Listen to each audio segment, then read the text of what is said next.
दुर्लभम त्रयमय वैतत दैवानुग्रह हेतुकम मनुष्यत्वम मुमुक्षुत्वम महापुरुष संशयाः.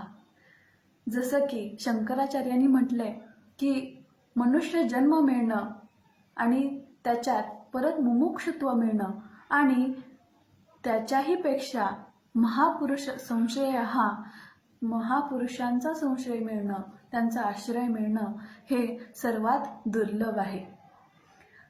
84 लक्ष योनीतून पार पडल्यानंतर आपल्याला मनुष्य जन्म मिळाला आहे आणि ह्या जन्माचं सार्थक होण्यासाठी आपल्याला मुमुक्षुत्व मिळालं पाहिजे. मुमुक्षुत्व म्हणजे काय की आपल्या आयुष्याचं काहीतरी चांगला उपयोग व्हावा, उपकार व्हावा, आपलं आयुष्य चांगल्या कारणासाठी पडावं ही इच्छा असणं म्हणजेच मुमुक्षुत्व. आपण काय करतो, आपण कोण आहोत, आपण कशासाठी जन्मलो ह्या गोष्टी आपण जर चिंतन केल्या आणि चिंतनातून जर आपल्याला समाधान मिळत असेल किंवा आपल्या गुरुच्या चरणी लीन होण्याची जी बुद्धी होत असेल तर ते मुमुक्षुत्व योग्य आहे. मुमुक्षुत्व प्राप्त होणं हे खरंच दुर्लभ आहे, कारण आजकालच्या धकाधकीच्या जीवनामध्ये प्रत्येकजण आपल्या भौतिक सुखांकडे व्यापलेला असतो, विषयामध्ये गुंतलेला असतो आणि ह्या सर्व गोष्टी बाजूला सारून आपल्याला आपल्या वृत्तीला अध्यात्माकडे वळवणं किंवा मी कोण आहे हे खरं स्वरूप आपलं स्वतःचं जाणून घेणं ह्यासाठी आपल्याला दुर्लभत्वाची जाणीव होते.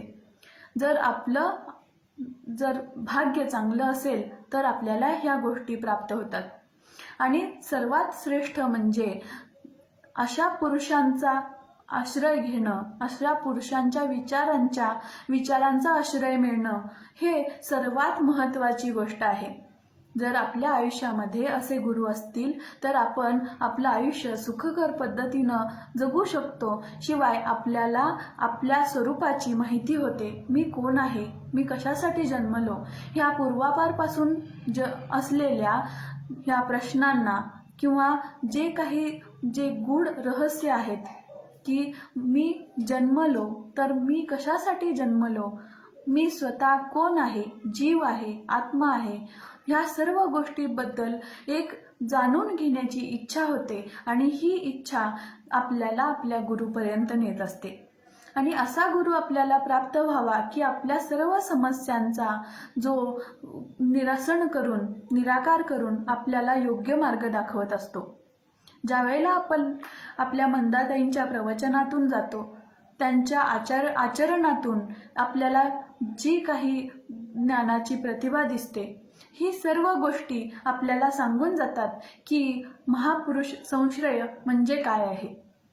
आणि ज्या वेळेला मंदाताई आपल्याला अनेक रोजच्या अनुभवातून ज्या काही गोष्टी आपल्याला विचार करण्यासाठी देतात आणि तो विचार आपल्याला आपल्या आयुष्य बदलण्यामध्ये किंवा आपल्या आयुष्याचं अर्थ समजून घेण्यामध्ये ज्या उपायकारक ठरतात अशा त्या गोष्टी असतात. तर आपण काय करतो की विषयामध्ये व्याप्त असतो आणि तो विषय ज्या वेळेला आपला चित्त विषय सोडून देतो त्यावेळेला आपल्या चित्तामध्ये भगवंत प्राप्तीची ओढ निर्माण होते. आणि अशा वेळी आपल्याला असं कळून येतं की आपण इतका वेळ आपण काय केलं की आपलं आयुष्य असंच घालवलं, आता आपण जागृत झालो आहोत. ही जागृती अवस्था निर्माण होण्यासाठी आपल्याला गुरुची गरज असते. एकदा काय झालं की एक चित्रकार होता आणि त्यांनी काय केलं की चित्रकारिता मोठ्या कुशलतेनं करायचा. आणि मग कृष्ण त्यावेळेला राज्यावर असायचा. राज्य करीत असताना त्यांनी काय ठरवलं की ह्या चित्रकाराने ठरवलं की कृष्णाकडे जायचं आणि थोडा आपली चित्रकारिता दाखवून थोडे काही धन मिळालं तर मग त्याच्यावर उदरनिर्वाह करता येईल असा विचार करून ते कृष्णाकडे गेले. आणि त्यांनी सांगितलं की मी खूप कुशलतेनं, कुशाग्र बुद्धीनं, अतिशय सुंदर कौशल्यानं चित्र काढतो, तेव्हा तुम्ही मला तुमचं चित्र काढण्याची संधी द्यावी. असं म्हटल्यावर कृष्णानं सांगितलं, ठीक आहे, तू माझं चित्र काढून दे. आणि मग त्यांनी अशी तारीख थोडा कालावधी दिला आणि सांगितलं की तू ह्या दिवशी तू माझं चित्र काढून घेऊन ये. आणि मग काय झालं की त्या चित्रकारानं तो घरी गेला आणि सुंदर श्रीकृष्णाचं चित्र काढलं. आणि चित्र काढीत असताना त्याला अतिशय सुंदर अप्रतिम चित्र काढून त्यानं ते चित्र कृष्णासमोर उपस्थित केलं. पण ज्यावेळेला ते कृष्णासमोर चित्र उपस्थित केलं त्यावेळेला त्याच्या असं लक्षात आलं की आपण जे चित्र काढलंय ते वेगळं आहे आणि श्रीकृष्णाचं स्वरूप जे आहे ते आत्ता वेगळं दिसतंय. अशा प्रकारे त्याला दरवेळी जे चित्र काढेल त्यात अतिशय फरक दिसायचा. कारण अतिशय अचिंत्य असा हा परमेश्वर आहे आणि त्याचं रूप आपल्याला मिळणं, त्याचं जे स्वरूप आपल्याला कळणं खरंच खूप कठीण आहे. आणि मग अशा ह्या श्रीकृष्णाचं चित्र तो आपल्या हाताने काढून बऱ्याचदा घेऊन येतो. आणि मग त्याच्या असं लक्षात येतं की आपण जे चित्र काढतोय त्याच्याही पेक्षा कितीतरी वेगळा हा भगवंत श्रीकृष्ण आहे. मग ह्याला प्राप्त करायचं असेल, ह्याला आपल्या आवाक्यात घ्यायचं असेल तर आपल्याला गुरुची कृपा होणं खरंच गरजेचं आहे. आणि त्यावेळेला मग त्याला नारद महर्षी भेटतात आणि मग त्यांच्या चरणी तो लीन होतो आणि तो म्हणतो की काय जे गूढ आहे, जे काय ज्ञान आहे ते मला सांगावं की जेणेकरून मला कृष्ण प्राप्त होईल, त्याचं चित्र मला काढता येईल. असं म्हटल्यावर त्यांनी सांगितलं की तो असं कर की एक दगड घे आणि तो खूप घास एक दुसऱ्या दगडावर त्याचं घर्षण करीत राहा. इतकं घर्षण कर की जेणेकरून कृष्णाला त्या दगडावर आपलं रूप प्रतिबिंबित झालेलं दिसेल. आणि मग तसंच त्यांनी जसं गुरूंनी सांगितलं तसं त्या गृहस्थाने केलं.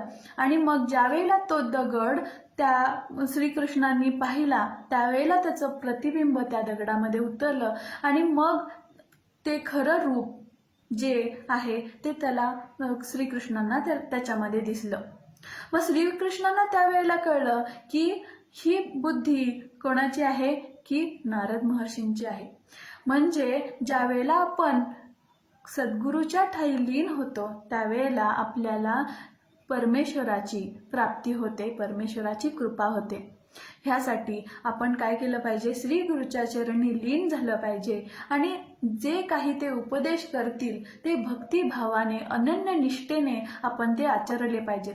जो श्री गुरुच्या चरणी लीन होतो त्यालाच आत्मस्थिती प्राप्त होते.